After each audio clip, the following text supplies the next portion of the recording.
Hello dear, welcome करता हूं आप सभी जीएनएम सेकेंड ईयर के स्टूडेंट के। तो आज की इस वीडियो में हम आप लोग को मेडिकल सर्जिकल नर्सिंग के 1 और मेडिकल सर्जिकल नर्सिंग 2 के एक एक प्रश्न लेकर आए हैं और इस हिसाब से दोनों के लिए यह 13वां वीडियो है। ठीक है, एक एक प्रश्न करेंगे और आज का वीडियो आपके लिए एक बेस है। जैसा कि आप लोग जानते हैं कि आपको मेडिकल सर्जिकल में मेडिकल के थ्रू, सर्जरी के थ्रू और नर्सिंग के थ्रू तीनों तरीके से देखभाल पेशेंट को बीमारी में किया जाता है। यही मेडिकल सर्जिकल नर्सिंग है। तो ये जो आपके सर्जरी में, जैसे आपको आगे भी देखना पड़ेगा, जितना भी बीमारी आएगा उसमें अगर सर्जरी होगा तो उस सर्जरी में आप नर्सिंग देखभाल कैसे लिखेंगे।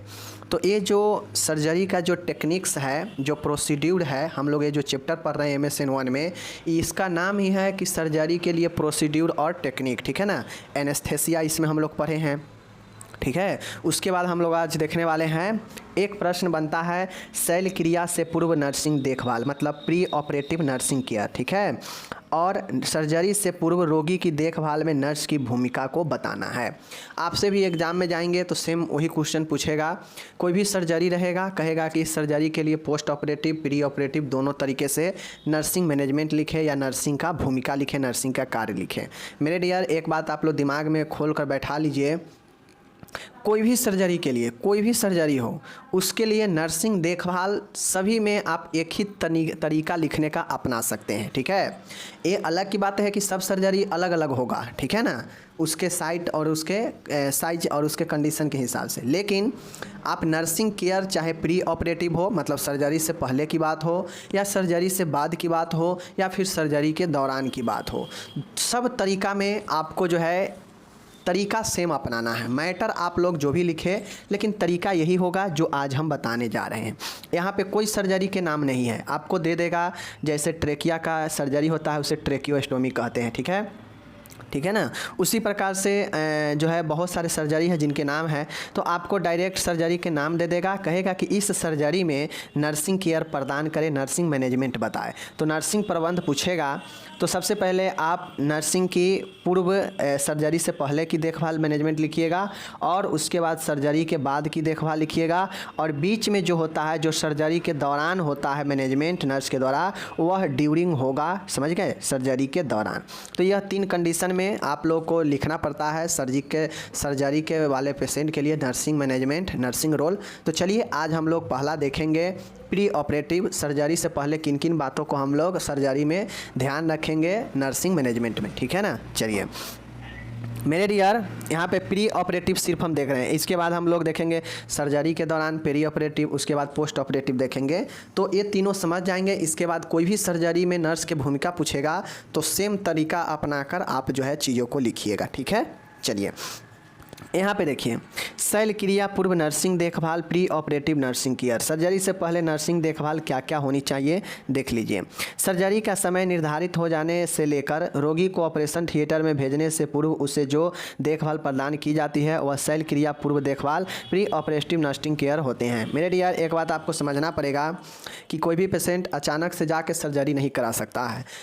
डॉक्टर देखते हैं, अगर किसी पेशेंट को मान गए हर्निया के सर्जरी कराना हो, बवासीर का सर्जरी कराना हो, ठीक है ना, फिस्टूला हो गया हो, भगंदर जिसको बोलते हैं, उसी प्रकार से अलग अलग चीज़ों का सर्जरी होता है। पेट का सर्जरी हो सकता है, अलग अलग चीज़ों का सर्जरी होता है।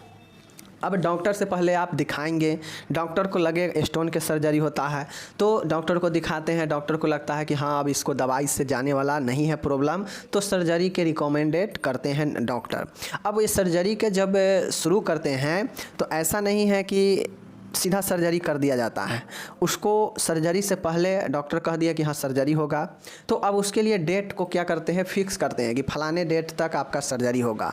अब जब डेट फिक्स हो जाता है सर्जरी के लिए, शल्य क्रिया के लिए, समय निर्धारित हो जाने के बाद से लेकर और सर्जरी से पहले तक जो देखभाल होता है उसी को हम लोग नर्सिंग केयर कहते हैं, और यह प्री ऑपरेटिव होता है, यानी सर्जरी से पहले का होता है। ठीक है, शल्य क्रिया पूर्व देखभाल वह सभी कार्य होते हैं जो कि रोगी को सर्जरी के लिए तैयार करने के लिए किए जाते हैं। शल्य क्रिया पूर्व मतलब प्री ऑपरेटिव नर्सिंग केयर वह केयर होता है, वह कार्य होता है जो सर्जरी के लिए पेशेंट को तैयार करने के लिए किया जाता है। ठीक है, तो ये जो है आप लोग ध्यान में रखिए, ये प्री ऑपरेटिव होता है, सर्जरी से पहले का देखभाल। समझ गए? ऐसा नहीं है कि सर्जरी से पहले, अब ऐसा थोड़ी ना है कि कोई भी पेशेंट को सर्जरी होना कभी हो है, कोई निर्धारित नहीं है, लेकिन उसका देखभाल शुरू हो जाएगा। उसी का प्री ऑपरेटिव होता है जिसका समय निर्धारित हो गया हो सर्जरी का, उसी का जो है निर्धारित होने के बाद उसका जो है प्री ऑपरेटिव केयर शुरू हो जाता है।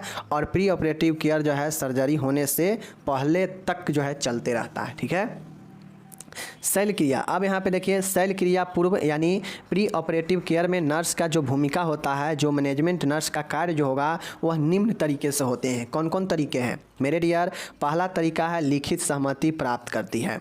अब जो नर्स है वो सबसे पहला पॉइंट याद रखिएगा आप लोग, सर्जरी से पहले किसी का सर्जरी का टाइम फिक्स हो जाता है तो सबसे पहला पॉइंट यही होता है कि नर्स जो है पेशेंट के गार्जियन से, पेशेंट से जो भी है उससे लिखित सहमति लेती है, रिटन में जो है परमिशन लेती है। ठीक है, ऑर्डर लेती है।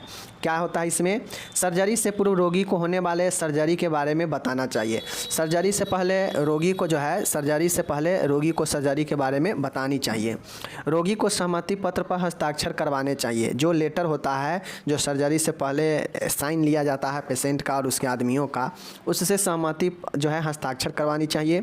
यह यदि रोगी अनपढ़ हो मतलब अनएजुकेटेड हो तो अंगूठा भी लगाया जा सकता है। ठीक है, यदि रोगी 18 वर्ष से कम हो तो उसके संरक्षक के हस्ताक्षर किया जाना चाहिए। अगर रोगी का उम्र 18 वर्ष से कम हो और इसे सर्जरी होना है तो लिखित सहमति के लिए जो है पेशेंट के साथ में जो अटेंडर होगा उसका हस्ताक्षर, उसका सिग्नेचर लेंगे। और यह पहला जो है लिखित सहमति किसी भी अस्पताल के लिए सर्जरी से पहले बहुत महत्वपूर्ण पॉइंट होता है प्री ऑपरेटिव केयर में। इससे जो है होता यह है कि मान गए सर्जरी से पेशेंट घबराया और सर्जरी के दौरान उसका हार्ट अटैक आ गया, डेथ हो गया, तो मान गए आप सर्जरी कर रहे हैं, डेथ हो गया, तो हो सकता है सर्जरी के डर से पेशेंट के हदक लग गया हो जिसके कारण हार्ट अटैक आ गया हो। तो ऐसे में अगर आप जो है रिटन परमिशन नहीं लेंगे पेशेंट या उसके संबंधी से तो आप पर कानूनी कार्रवाई कर सकते हैं कि हमारे पेशेंट को ये मार दिया है। ठीक है, ये होता है, कानूनी रूप से सुरक्षा देता है अस्पताल तथा कर्मचारी को। तो पहला पॉइंट लिखित सहमति का होता है। दूसरा है रोगी को चिंता कम करती है। अब नर्स का ये काम ये होता है, चूँकि सर्जरी के नाम सुनते ही बहुत सारे पेशेंट के मन में डर उत्पन्न हो जाता है, चिंता सताने लगता है कि मेरा सर्जरी सफल होगा नहीं होगा, सर्जरी होने के बाद हम कैसे रहेंगे, क्या होगा, मेरे बच्चे को क्या होगा अगर हमारे साथ गलत हो जाएगा तो इस तरह के तमाम चिंते रोगी को सताने लगते हैं। तो प्री मतलब सर्जरी से पहले नर्स जो है रोगी के सभी चिंताओं को कम करने का प्रयास करती है, कोशिश करती है शांत करने का। ठीक है, तो क्या क्या करेगी इसमें? रोगी को मनोवैज्ञानिक सहारा प्रदान करती है, रोगी के सवालों को सही और सकारात्मक उत्तर देती है, रोगी के साथ सकारात्मक व्यवहार करे एवं व्यवहार को विकसित करे। मतलब एक रोगी को चिंता कम करने के लिए, तनाव को कम करने के लिए आप क्या क्या चीज़ें कर सकते हैं एज ए नर्स, इसमें लिखना है। जैसे रोगी के साथ सही बर्ताव करे, रोगी को साथ सही और सकारात्मक उत्तर दे उसके प्रश्नों को, मनोवैज्ञानिक सहारा प्रदान करे, हमेशा पॉजिटिव बिहेव और उसके साथ विश्वास जो है स्थापित करें ताकि पेशेंट आपके साथ जो है घबराए नहीं और कंफर्टेबल हो सके, जिससे चिंता कम हो। तो ये सब चीज़ें जो है करनी चाहिए। ठीक है, तीसरा है रोगी के फ्लूइड एंड इलेक्ट्रोलाइट इम्बैलेंस को बनाए रखना चाहिए। अब होता यह है कि सर्जरी से कुछ घंटे पहले 6 से 8 घंटे पहले रोगी को मुंह से भोजन नहीं दिया जाता है, जिसको हम लोग NPO कहते हैं, नील पर OS होता है। ठीक है, नथिंग थ्रू द माउथ, मतलब मुंह के थ्रू कुछ नहीं देना। तो ये जो आदेश अगर डॉक्टर ये करते हैं कि पेशेंट को NPO में रखना है सर्जरी से पहले, तो हम उसे NPO में रखेंगे, बट उसके शरीर में तरल का मात्रा कम न हो, इलेक्ट्रोलाइट का मात्रा कम न हो, इसके लिए हम फ्लूइड और इलेक्ट्रोलाइट बैलेंस को देखते हैं, बनाए रखते हैं। तो इसके लिए क्या करेंगे? सर्जरी से पहले फ्लूइड और इलेक्ट्रोलाइट का लेवल समान बनाए रखते हैं, रोगी को पर्याप्त मात्रा में पानी व पेय पदार्थ जो है लेने के लिए कहते हैं, रोगी को आवश्यकता अनुसार IV फ्लूइड प्रोवाइड की जानी चाहिए, आदेशानुसार रोगी को NPO नील पर OS nothing through the mouth रखना चाहिए। तो ये जो है आप रोगी को फ्लूइड एंड इलेक्ट्रोलाइट बैलेंस बनाने के लिए ये सब चीज़ें कर सकते हैं। ठीक है, चलिए चौथा पॉइंट देखिएगा, रोगी को पर्याप्त पोषण प्रदान करना। अब होता यह है कि सर्जरी से पहले अगर पेशेंट को पोषण चाहिए तो उसके अनुसार पर्याप्त पोषण आप कैसे देंगे। चूँकि सर्जरी वाले पेशेंट को सर्जरी होना है तो उसका पोषण एक बहुत बड़ा जो है रोल निभाता है। सर्जरी से पहले रोगी को रिच प्रोटीन डाइट देनी चाहिए, मतलब अधिक से अधिक जो है प्रोटीन वाला आहार देनी चाहिए। यदि आवश्यक हो तो रोगी को मिल्ड लैक्सेटिव भी दिया जाता है। अगर ज़रूरी हो तो पेशेंट को मध्यम लैक्सेटिव दिया जाता है, जिससे क्या हो कि मरीज को कब्ज भी ना रहे, ठीक है ना। नेक्स्ट है, रोगी को फाइबर वाला डाइट देना चाहिए और सलाह देना चाहिए कि ज़्यादा से ज़्यादा फाइबरेट भोजन लें, जिससे कब्ज वगैरह गैस वगैरह नहीं रहेगा। रोगी के भोजन में पर्याप्त मात्रा में पोषक तत्व होनी चाहिए। अब ऐसा नहीं है कि रोगी जो है थाली के थाली खा रहा है, उसके शरीर में उससे कुछ हो ही नहीं रहा है, तो कम ही खाएं, लेकिन ज़्यादा से ज़्यादा जो है पोषक तत्व उसके भोजन में रहे, ये जो है होनी चाहिए। रोगी को ओरल हाइजीन मेंटेन करनी चाहिए, यानी रोगी को मुखीय स्वच्छता जो है मेंटेन करनी चाहिए। तो आप इस प्रकार से जो है रोगी के पोषण का ख्याल रख सकते हैं, पर्याप्त पोषण प्रदान कर सकते हैं। पाँचवा है, रोगी के कीमती सामान हटाती है। अब रोगी अगर कोई ऐसे सामान पहनी होती है जो रोगी को सर्जरी के दौरान दिक्कत कर सकता है, तो आप लोग अक्सर देखते होइएगा कि चाहे मेल पेशेंट हो या फीमेल पेशेंट हो, शरीर पर कोई भी एक्स्ट्रा जो है सामान या कीमती धातु वगैरह, बेल्ट, घड़ी, कुछ भी रहता है, सबको उतार कर रख दिया जाता है और उसे गाउन पहना दिया जाता है जो हॉस्पिटल का ड्रेस होता है, ठीक है ना। तो रोगी को प्री ऑपरेटिव केयर में करते हैं कि रोगी को जो भी कीमती सामान है वह शरीर से हटा देते हैं। तो पांचवा पॉइंट यही है कि रोगी के कीमती सामान को हटाती है कौन? नर्स। यह भूमिका है। तो देखिए, सर्जरी से पूर्व रोगी के कीमती आभूषण आदि हटा देने चाहिए। रोगी अगर अपने फीमेल है तो मंगलसूत्र पहनी हो सकती है, पायल पहनी हो सकती है, ऐसे जो है गले में अलग अलग जो है ज्वेलर्स होते हैं वो पहनी हो सकती है, तो इसको हटा देनी चाहिए। यह सभी आभूषण को रोगी के संबंधियों को सौंपकर हस्ताक्षर लेना चाहिए। क्यों? क्योंकि मान के हो सकता है आप हटाएंगे चुपके से और आप ही रखे रहेंगे और सोचेंगे कि हम बाद में दे देंगे, तो हो सकता है आपको जो है गलत आप पर इल्ज़ाम लगा दे और कहे कि हमें जो है इसमें ये ज्वेलर्स था और ज्वेलर्स को रख लिया गया है। तो इसके लिए जो भी ज्वेलर्स है उतार कर क्या करना चाहिए, संबंधियों को सौंप देना चाहिए और उससे हस्ताक्षर ले लेनी चाहिए। यदि किसी छोटे गहने को हटाया जा न सके तो उन पर जो है ड्यूराप्लास्ट लगा दे। मेरे डियर, कुछ ऐसे भी होते हैं शरीर में जिसे आप हटा नहीं सकते हैं, तो उस पर ड्यूराप्लास्ट लगा देते हैं, जिससे क्या हो, दिक्कत ना हो मरीज को। तो ये हो गया कि कीमती सामान को हटाती है। छठा, मैनेजमेंट क्या करती है नर्सिंग से पहले? रोगी को सर्जरी साट की तैयारी करती है। छठा पॉइंट है, जो रोगी होता है सर्जरी वाले, तो सर्जरी से पहले पेशेंट के जहाँ भी सर्जरी होना हो, जिस जगह पर, उस सर्जरी वाले साइट को, जगह को तैयार करती है। तैयार करने का मतलब होता है कि रोगी के ऐसे साइट पर अगर सर्जरी है जहाँ पे बाल हो, वहाँ पे रोएं हो, तो उसको साफ क्लीन करना चाहिए, हटाना चाहिए, ठीक है। सर्जरी साइट पर किसी भी प्रकार का निशान लगाने से बचना चाहिए। अब जहाँ सर्जरी होना हो वहाँ पे किसी भी प्रकार के जो है अदर जो है मार्क, अदर निशान नहीं देना चाहिए। ये पॉइंट हुआ। नेक्स्ट है, सर्जरी साइट को एंटीसेप्टिक सॉल्यूशन से साफ किया जाना चाहिए। अब जो सर्जरी वाला साइट है उसको जो है एंटीसेप्टिक घोल जो होता है सॉल्यूशन, उससे साफ करना चाहिए। क्योंकि सर्जरी वाले साइट को तैयार करने का काम नर्स का ही है, वो कोई जो है उसको कोई तैयार दूसरा नहीं करता है, ठीक है ना। जैसे अगर किसी को ऐसे जगह पर सर्जरी है जहाँ पे बाल हो, जहाँ पे रोएं हैं, ठीक है ना, तो उसको साफ़ करने का काम होता है। पहले जो है उसको नर्स साइट को साफ़ करके रखेगी और साफ़ करने के बाद डॉक्टर आएंगे तो सीधा सर्जरी करेंगे। तो सर्जरी साइट को तैयार करना यह नर्स का काम होता है, रोल होता है, ठीक है। छठा पॉइंट हो गया। सातवां पॉइंट है, सर्जरी से पूर्व तैयारी करती है। कुछ ऐसे तैयारी होती है जो कॉमन होते हैं, जो सर्जरी के दौरान जो है नर्स को करना पड़ता है, सर्जरी से पूर्व की तैयारी। अब सातवां पॉइंट हम लिखेंगे कि सर्जरी से पूर्व की तैयारी, preparation of pre operative surgery, ठीक है ना। तो सर्जरी से पहले कुछ तैयारियां में, जैसे रोगी को एनीमा लगाती है, ठीक है ना, एनीमा लगाना, ओके ना। उसके बाद कैथेटराइजेशन लगाना, ठीक है ना, कैथेटर लगाना, मूत्रनली, ठीक है। प्रक्रिया करते समय एसेप्टिक तकनीक का ध्यान रखना, ये भी चीज़ें रखना चाहिए। नेक्स्ट है, प्रक्रिया के लिए सही चिकित्सक आदेश लेना चाहिए। मतलब ये जो सब प्रोसेस हो, इन सब के लिए डॉक्टर से आदेश लेना चाहिए, ऑर्डर लेना चाहिए कि क्या पेशेंट में एनीमा लगेगा, क्या पेशेंट में कैथेटराइजेशन लगेगा। तो ये सब जो है डॉक्टर से ऑर्डर लेने के बाद ही किया जाएगा, ठीक है ना। प्रक्रिया का कारण रोगी को बताना चाहिए। अब प्रक्रिया किस कारण से, जैसे कैथेटर लगाना हो, एनीमा देना हो, तो हम किस लिए दे रहे हैं, रोगी को बताएंगे कि आपको सर्जरी होना हो इसलिए यह सब किया जा रहा है। ठीक है। नेक्स्ट है कि प्रक्रिया को करने के बाद नर्सिंग जो है रिकॉर्ड में अवश्य लिखें। अब आप एक नर्स है या हम कोई भी नर्स है तो उसे सर्जरी से पहले अगर वो तैयारी करती है, सर्जरी से पूर्व की तैयारी करती है, तो उसमें आप एनीमा देना हो, कैथेटर लगाना हो या अदरवाइज कुछ भी एक्स्ट्रा चीज़ें करना हो, यह सब डॉक्टर के आदेश के बाद ही करेंगे, अपने मन से कुछ नहीं होता है। ठीक है। और जब हम कुछ करेंगे तो पेशेंट को ज़रूर बताएंगे कि आपको ये किस लिए हो रहा है, मीन्स सर्जरी के लिए तैयारी किया जा रहा है, सर्जरी से पहले का। ठीक है ना। और ये सब कामों को हम अपने नर्सिंग रिकॉर्ड में ज़रूर जो है रिकॉर्ड करेंगे, लिखेंगे। तो ये जो है आपके सर्जरी से पूर्व की तैयारी हो गया 7वां पॉइंट। चीज़ों को समझ गए, कोई दिक्कत नहीं। चलिए ये हो गया। अब यहाँ पे एक चीज़ मानिए, अब कोई ऐसा सर्जरी होगा जहाँ पे कैथेटर लगाने का कोई आवश्यकता नहीं है तो नहीं लगेगा। कोई ऐसा सर्जरी होगा जहाँ पे एनीमा देने की कोई ज़रूरी नहीं है तो नहीं दिया जाएगा। तो ये सब चीज़ें हैं, उसमें कुछ और चीज़ें होगा तो उसको यहाँ पे लिखेंगे। तो ये आपको कॉमन सी चीज़ें दिमाग में लगाना है। ठीक है ना। बाकी सब टेक्निक सेम होगा, ये जो पॉइंट सब है सब सेम होगा किसी भी सर्जरी में, अगर आप उसके नर्सिंग मैनेजमेंट लिखते हैं सर्जरी में तो। ठीक है। खासकर प्री ऑपरेटिव का भी हम पढ़ रहे हैं। 8वां है रोगी को सर्जरी की प्री मेडिकेशन देती है। अब जो नर्स होती है वह क्या करती है कि पेशेंट को सर्जरी से पहले कुछ दवाइयाँ देना होता है तो वो दवाइयाँ देती है। ठीक है ना।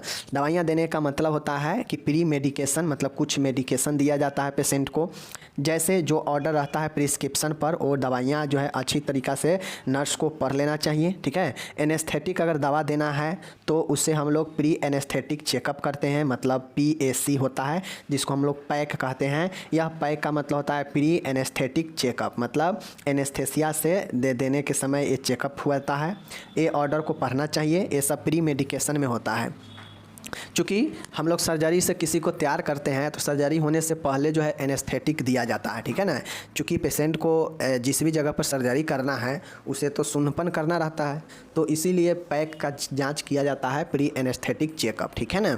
एनेस्थेटिक का मतलब ही होता है कि समझ रहे हैं ना कि सुनपन करना, और इसके लिए एक अलग डॉक्टर होते हैं एनेस्थेटिक का। ठीक है।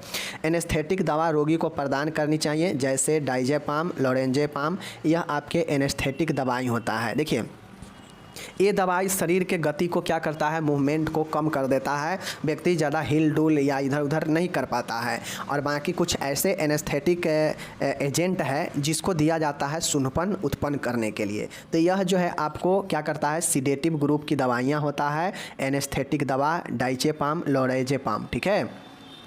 एंटीबायोटिक देते हैं, AST जांच अवश्य करवाना चाहिए। देखिए एंटीबायोटिक की AST जांच जरूर करवानी चाहिए। प्री मेडिकेशन प्रदान करने के बाद इन्हें पेशेंट केयर चार्ट में अवश्य नोट करना चाहिए। और आपने कौन कौन सी दवाई जो है दिया है सर्जरी से पहले, इसको मेंटेन आपको अपने चार्ट में ज़रूर करना चाहिए। प्री मेडिकेशन प्रदान करने के बाद पेशेंट केयर चार्ट में ज़रूर नोट करनी चाहिए। तो इस प्रकार से आपका हो गया। ठीक है। चलिए एंड 9वां है, यहाँ पे देखिएगा पेशेंट फाइल तैयार करना। मेरे डियर एक बात आपको ध्यान में रखना पड़ेगा, सर्जरी से पहले पेशेंट का कंप्लीट फाइल तैयार किया जाता है। ठीक है। कोई भी पेशेंट का है तो सर्जरी से पहले जो है पेशेंट का एक कंप्लीट फाइल तैयार किया जाता है, जहाँ पे पेशेंट का सभी प्रकार के डॉक्यूमेंट होते हैं, चाहे वो OPD का पुर्जा कटाया हो तो OPD का, इमरजेंसी का हो तो इमरजेंसी का, जिस पर डॉक्टर जो है पहले सबसे पहले देखे हुए हैं वो रहता है। फिर सर्जरी वाले का रहता है, फिर एनेस्थेटिक रहता है, फिर विभिन्न प्रकार के चेकअप जांच रहते हैं जो सर्जरी से पहले किए जाते हैं। ब्लड इन्वेस्टिगेशन हो गया, अल्ट्रासाउंड हो गया, CT स्कैन वगैरह वगैरह बहुत सारे टेस्ट होते हैं। CPR टेस्ट होता है जिसको हम लोग क्रिएटिव प्रोटीन टेस्ट कहते हैं। तो ये सब जो है आपके सर्जरी से पूर्व जो फाइल तैयार करते हैं उसमें सर्जरी से पूर्व रोगी के सभी इन्वेस्टिगेशन चेकअप मतलब जांच जो है रहता है, जैसे ब्लड का जांच, यूरिन कल्चर का टेस्ट, रूटीन का टेस्ट। ठीक है। एक्सरे रहता है, अल्ट्रासाउंड रहता है, CT स्कैन रहता है, CPR टेस्ट रहता है, AFB एसिड फास्ट बेसिलस का टेस्ट रहता है। तो ये सब टेस्ट जो जो चीज़ें ज़रूरत रहता है डॉक्टर लिखते हैं सर्जरी से पहले, और वो सब का एक फाइल में बनाकर तैयार किया जाता है सर्जरी से पहले। ठीक है। अब देखिए पेशेंट की फाइल तैयार करने में निम्न तथ्य शामिल है। कौन कौन से तथ्य शामिल है, कौन कौन से चीज़ें शामिल करना चाहिए पेशेंट के फाइल बनाने में। तो पेशेंट का सबसे पहले जो एडमिशन हुआ है वो सीट होनी चाहिए, पुर्जा।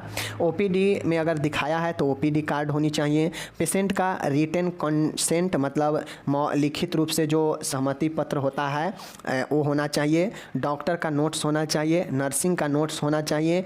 पैक चेकअप मतलब जो प्री एनेस्थेटिक चेकअप होता है वो रहना चाहिए। ठीक है, चेक लिस्ट मतलब जितने भी चेक हुआ है सबको यहाँ पे लगाया जाता है इस फाइल के अंदर। तो ये जो है आपके फाइल हो गए तैयार करना। एंड लास्ट है, अब रोगी को जब सब चीज़ हो जाता है, पोषण के लिए देखभाल कर लेती है, ठीक है, सर्जरी साइट की तैयारी कर लेती है, लिखित सहमति ले लेती है, ठीक है, फाइल तैयार कर लेती है, तो उसके बाद पैक का जांच हो जाता है, ठीक है ना, सर्जरी से पूर्व मेडिकेशन दे दिया जाता है। तो उसके बाद अब हम पेशेंट को क्या करते हैं, ओटी रूम में भेजते हैं। और ओटी रूम में भेजना मतलब सर्जरी अभी नहीं हुआ है, सर्जरी होने जा रहा है, तो ये सर्जरी से पहले का ही प्रोसेस होता है ओटी रूम में भेजना। तो ओटी रूम में भेजना रोगी को यह 10वां पॉइंट है। और इसमें भी नर्स जो है रोल भूमिका होता है। कैसे, देखिए, जब आदेश हो तब रोगी को नर्सिंग ऑर्डरली के साथ ओटी रूम में भेजना चाहिए। अब ऐसा नहीं है कि पेशेंट का सब चीज़ तैयारी हो गया तो हम अपने मन से रोगी को ओटी में भेज देंगे, ऐसा नहीं। जब ऑर्डर हो डॉक्टर का, जब डॉक्टर पूरा फिट एंड फाइन हो और ऑर्डर करे डॉक्टर, तो जो है जाकर ओटी रूम में रोगी को भेजना चाहिए। रोगी की फाइल में समय एवं शिफ्ट नोट्स अवश्य डालने चाहिए। अब रोगी कितने बजे ओटी में प्रवेश किया है, किस शिफ्ट में किया है, इस रोगी के फाइल में ज़रूर नोट करना चाहिए, ठीक है। रोगी के जैविक चिन्ह वाइटल साइन को नियमित रेगुलर रूप से जांच करते रहना चाहिए। रोगी का आइडेंटिफिकेशन बैंड अवश्य रूप से बांधा होना चाहिए। मतलब रोगी के चिन्ह के लिए कुछ ऐसे बैंडेज होते हैं जो बांधा जाता है सर्जरी में ओटी रूम में जाते समय, ठीक है। नेक्स्ट होता है, रोगी को ओटी में भेजने से पूर्व मूत्र त्याग करने के लिए प्रेरित किया जाता है। अब जो भी पेशेंट सर्जरी में जाने वाला होता है तो नर्स उसको एक बार कहती है कि अगर आपको मूत्र या कोई बाथरूम वगैरह लगा हो तो आप त्याग लीजिए, क्योंकि अब सर्जरी में चलने वाले हैं, ठीक है। लेकिन यह कम में चांस होता है, क्योंकि तब जो है पेशेंट जो है क्या होता है, पेशेंट को कुछ पता चलता नहीं है, समझ गए चीज़ को, पेशेंट जो है एनेस्थेसिया लग गया रहता है। उसके बाद यदि रोगी को कैथेटर आईवी लगा हो, एनजी ट्यूब लगा हो, आप लोग को पता होना चाहिए एनजी ट्यूब क्या होता है, तो रोगी को ट्रांसफ़र करते समय मतलब ओटी में भेजते समय ध्यान रखना चाहिए कि ये सभी जो है अपने जगह से इधर उधर न हो, ठीक है। रोगी को ओटी में भेजने से पूर्व हॉस्पिटल गाउन अवश्य पहनाना चाहिए। अब ये सब सर्जरी से पूर्व की तैयारी है कि रोगी को सर्जरी में भेजने से पहले उसको हॉस्पिटल का जो ड्रेस जो गाउन है वो ज़रूर पहनाना चाहिए, ठीक है। रोगी को सभी प्री मेडिकेशन देते के पश्चात ही ओटी में भेजना चाहिए। अब रोगी को जो भी मेडिसिन है प्री मेडिसिन वह देने के पश्चात ही ओटी में भेजना चाहिए। ऊपर भी आप लोग देखे हैं कि प्री मेडिकेशन देनी चाहिए, तो ये प्री सर्जरी का मेडिकेशन देना चाहिए, तो ये देने के बाद ही ओटी में भेजना चाहिए। रोगी को ओटी में भेजने के बाद उसके परिजनों को साइकोलॉजिकल सपोर्ट अवश्य देना चाहिए। अब मान गए आप नर्स दो तरह के होता है, आप लोग को मैं पढ़ाया हूँ, ठीक है ना। तो अगर आपका ड्यूटी है कि ओटी से आप बाहर जो है रिसेप्शन पर हैं, तो आपको पेशेंट का किसी को तो ओटी में जाने नहीं देता है, तो आपको उसको साइकोलॉजिकल सपोर्ट देना चाहिए। किसको? पेशेंट के आदमी को, ठीक है। तो ये जो है आपका 10 पॉइंटें आपको दिमाग में रखना है कि कौन कौन से पॉइंट जो है हमें लिखना है, ठीक है। चलिए, यहाँ पे इंग्लिश दिया गया है, मैंने आपको अच्छे से एकदम स्लो में बता दिया है, आप लोग अपना मेंटेन कर लीजिए कि कौन कौन से पॉइंट मैंने बताया। कॉमन सी बात है कि सर्जरी से पहले आप क्या क्या पेशेंट को जो है कर सकते हैं, आपका क्या क्या रोल है, तो सारा रोल को तो बता ही दिए। जब तक आप खुद से प्रैक्टिस नहीं कीजिएगा कुछ ना होने वाला है, ठीक है।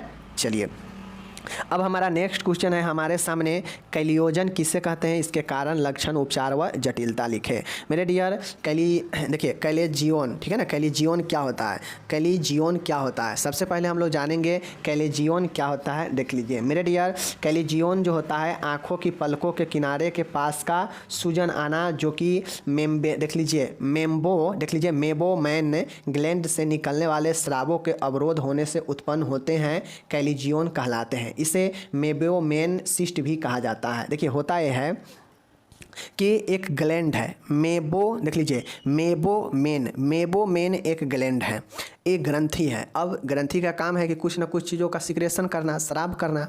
अब मान गए यह ग्लैंड जो है क्या करता है, सिक्रेशन करता है, तरल कोई भी चीज़ों का सिक्रेशन करता है।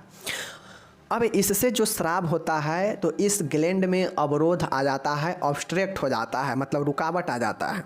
अब जाहिर सी बातें हैं, पाइप से हम पानी दे रहे हैं लेकिन आगे पाइप के मुंह को हम बांध देंगे, ऑब्स्ट्रक्ट कर देंगे, बाधित कर देंगे, तो क्या होगा, पानी बैक रहेगा, बैक ही रहेगा, आगे जाएगा नहीं। और इधर से भी अगर मारेगा, बैक मारेगा, इधर से भी पानी का फ्लो है और उधर बांध दिए हैं आगे, तो क्या होगा कि पाइप फट जाएगा फूल कर, पानी का ओवरलोड होकर। तो उसी प्रकार से हमारा आँख में जो कैलिजियन होता है, कैलिजियन जो आँख में होता है, यह मेबोमेन ग्लैंड में जो सिक्रेशन होता है उस सिक्रेशन में ऑब्स्ट्रक्ट हो जाता है, रुकावट आ जाता है, बाधा उत्पन्न हो जाता है। और यह बाधा कब उत्पन्न होता है, जब मेबोमेन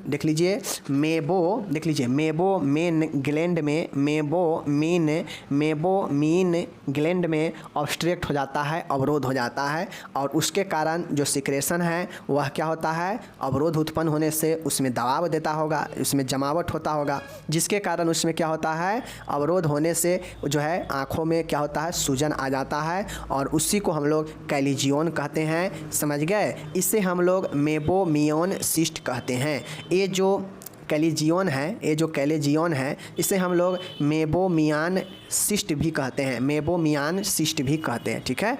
सिस्ट मतलब वही होता है कि एक गोला सा बन जाना। तो ज़्यादातर ये जो समस्या होता है यह आँखों के जो है ऊपरी वाला जो हिस्सा होता है, जो पपनी होता है ना आगे वाला, तो देखते हो ये कितना आदमी के पपनी के ऊपर से सूजन आ जाता है, फूल जाता है, भौं के नीचे और पपनी के ऊपर जो है सूजन आ जाता है। और ज़्यादातर यह आँख के ऊपरी वाले पपनी के ही ऊपर होता है, उसमें सूजन सा हो जाएगा, ठीक है ना। तो यह कब होता है, जब मेबोमियान जो हमारा ग्लैंड है उसमें अवरोध होने के कारण, ऑब्स्ट्रक्ट होने के कारण उसका जो सिक्रेशन है वो रुक जाता है और वो जो है सूजन हो जाता है, उसमें सिस्ट बन जाता है। इसीलिए इसे कैलिजियन मेबोमियान सिस्ट भी कहते हैं, ठीक है, याद हो गया। चलिए, इसके कारण क्या हो सकते हैं, कारण यही होता है यह अधिकांशतः जो है आपके ऊपरी पलक पर होता है, ठीक है ना। मैं आपको पहले ही बताया कि यह अधिकांशतः ऊपरी पलक पर ही होता है, ठीक है, क्योंकि ज़्यादा जगह तो ऊपरी पलक पर ही है, तो उस पर ही होता है सूजन। यह मेबोमियान ग्लैंड के रुकने के प्रदाह से होता है। यह किसके कारण होता है, तो जो मेबोमियन ग्लैंड है उससे सिक्रेशन जो होता है उसके रुकने से ही यह जो है होता है, ऑब्स्ट्रक्ट होने से, ठीक है। चलिए, लक्षण क्या होते हैं मेरे डियर, तो लक्षण प्रभावित जो पलक होते हैं उस पर सूजन होगा, पलक कठोर और भारी नुमा लगता है लक्षण में, आँख के पलक का किनारा उठा हुआ प्रतीत होगा, जब सूजन होगा तो होगा ही ऐसा, ठीक है ना। दर्द होगा, ठीक है, आँख से पानी आएगा, प्रकाश के सामने जाइएगा तो आँख चौंधी आएगा, मतलब प्रकाश सुग्राहिता होगा, ठीक है। उसके बाद है कि यह अस्पर्श ग्राहा, ये प्रायः उप उग्र स्पर्श ग्राहा एवं दर्द रहित गांठें होती है, इसमें दर्द नहीं होती है, ठीक है, ध्यान रखिएगा कि इसमें दर्द नहीं होती है, ये ऐसा गांठ होता है जिसमें दर्द नहीं होता है, ठीक है। चलिए, अब इसका उपचार क्या है मेरे डियर, तो इसका उपचार है, पहला है एंटीबायोटिक आई ड्रॉप दिया जाता है पेशेंट को। पहला जो है किसी भी प्रॉब्लम के लिए पहले तो एंटीबायोटिक चीज़ ही चलाते हैं, तो आँखों में भी प्रॉब्लम होता है तो एंटीबायोटिक चलाते हैं कि शायद संक्रमण हो तो इससे ठीक हो जाए। एंटीबायोटिक में हम लोग क्या देते हैं, देख लीजिए, क्लोराम फेनिकॉल क्लोरमेट आई ड्रॉप 1% दिन में 3 बार डालते हैं, ठीक है। दिन में 3 बार जो है आई ड्रॉप क्लोराम फेनिकॉल क्लोरोमेट आई ड्रॉप 1% डालते हैं, ठीक है। तो इसी को हम लोग सीसी ड्रॉप भी कहते हैं, याद रखिएगा। नेक्स्ट है पैराक्सियन आई ड्रॉप 0.4% दिन में 3 बार। ज़्यादातर जो ड्रॉप होते हैं एंटीबायोटिक वाले वो 3 बार डाला ही जाता है, ठीक है। तो चाहे वो क्लोराम फेनिकल हो या पैराक्सियन आई ड्रॉप हो 0.4% 3 बार, ओके। नेक्स्ट देखिएगा, यहाँ पे है क्लोरोमाइसिटिन अप्लीकेप्स रात को सोते समय लगाए। अब एक होता है क्लोरोमाइसिटिन अप्लीकेप्स होता है जो रात को सोते समय लगाना चाहिए आँखों में, ठीक है, ये हो गया। नेक्स्ट है फुसिडिक एसिड एंड फुसिकैब ऑइंटमेंट। मेरे डियर, एक होता है फुसिडिक एसिड एंड फुसिकैब ऑइंटमेंट 2%। जहाँ भी सूजन है, ऐसा नहीं है कि आँख के अंदर लगाना चाहिए, सूजन वाले एरिया में यह ये फुसिडिक एसिड है इसको लगाते हैं, जिसका नाम फुसिकैब ऑइंटमेंट 2% भी है। तो ये सब ऑइंटमेंट काम करता है एंटीबायोटिक में, चाहे क्लोरामफेनिकल हो, पैराक्सियानाइड ड्रॉप हो, क्लोमाइसेटिन हो या फुसिडिक एसिड हो। ठीक है। दूसरा है मेरे डियर, यहाँ पे देख लीजिए, ये है आपका कैल्शियम। स्वतः ही 2-3 माह में ठीक हो जाता है तथा 2 वर्ष में यह अवशोषित हो जाता है। अगर किसी को कैल्शियम होता है तो यह स्वतः ही 1 से 2-3 महीने में ठीक हो जाते हैं और 2 वर्षों में यह ऑटोमेटिक जो है इसका जो गांठ होता है वह अवशोषित हो जाता है, ऑब्जर्व हो जाता है। ठीक है। यदि यह निरंतर बढ़े या कुछ महीनों में न बैठे तो छोटी पुटी स्मॉल सिस्ट में कॉर्टिकोस्टेरॉइड की सुई लगाते हैं। अगर यह निरंतर बढ़ते रहे और कुछ महीनों में ठीक नहीं होता है, नहीं बैठता है इसका सूजन, तो जो छोटी पुटिका होगा, जो सिस्ट होगा, जो फूला हुआ, उसमें क्या करते हैं कि कॉर्टिकोस्टेरॉइड का सुई लगाते हैं। मतलब स्टेरॉइड के लिए एक स्टेरॉइड सुई लगाते हैं। ठीक है। चौथा है बड़ी पुटिका, लार्ज सिस्ट को लोकल एनेस्थेसिया देकर सर्जरी द्वारा निकाल दिया जाता है। ठीक है।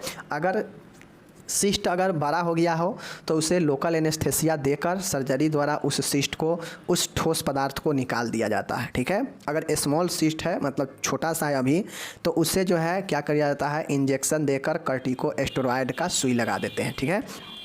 तो ये आपका हो गया कुछ अलग से ट्रीटमेंट ना ठीक होने के बाद।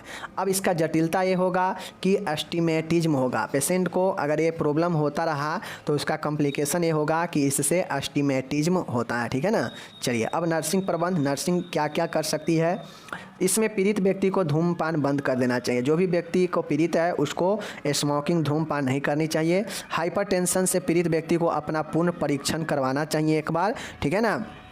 तीसरा है सर्जरी के बाद कम से कम 10 दिन तक आँख के संपर्क में पानी नहीं आनी चाहिए। ओके। कॉन्टैक्ट लेंस से प्रयोग सर्जरी की हुई आँखों में कम से कम 8 सप्ताह तक नहीं करना चाहिए। देख लीजिए, कॉन्टैक्ट लेंस का प्रयोग सर्जरी की हुई आँखों में कम से कम 8 सप्ताह तक नहीं करनी चाहिए। मतलब ऐसा लेंस जो कॉन्टैक्ट वाला हो उसका जो है आँखों में प्रयोग लगभग 8 सप्ताह नहीं करनी चाहिए, यानी 2 महीने। एंड 5वां है ऑपरेशन के 3 से 4 सप्ताह पश्चात आँख का निरीक्षण किया जाना चाहिए। अब सर्जरी अगर हुआ हो सिस्ट का तो उसे 3 से 4 सप्ताह के बाद जो है आँखों का इंस्पेक्शन, निरीक्षण करना चाहिए कि क्या कंडीशन में है। तो ये नर्सिंग प्रबंध कुछ 5 पॉइंटें मैंने दिया है, आपको इसका ध्यान में रखना है। और एक कैलियोजन 5 नंबर में पूछ सकता है, मैंने आपको पढ़ा दिया। आप अपना ख्याल रखिएगा और हम मिलेंगे अगले वीडियो के साथ। तब तक जय हिंद, नमस्कार, टेक केयर। सबसे महत्वपूर्ण होता है ये एंटीबायोटिक जो आँख का ड्रॉप है, ये सब जरूर याद रखिएगा, ये आपको कभी भी काम में देगा। ठीक है ना। चलिए।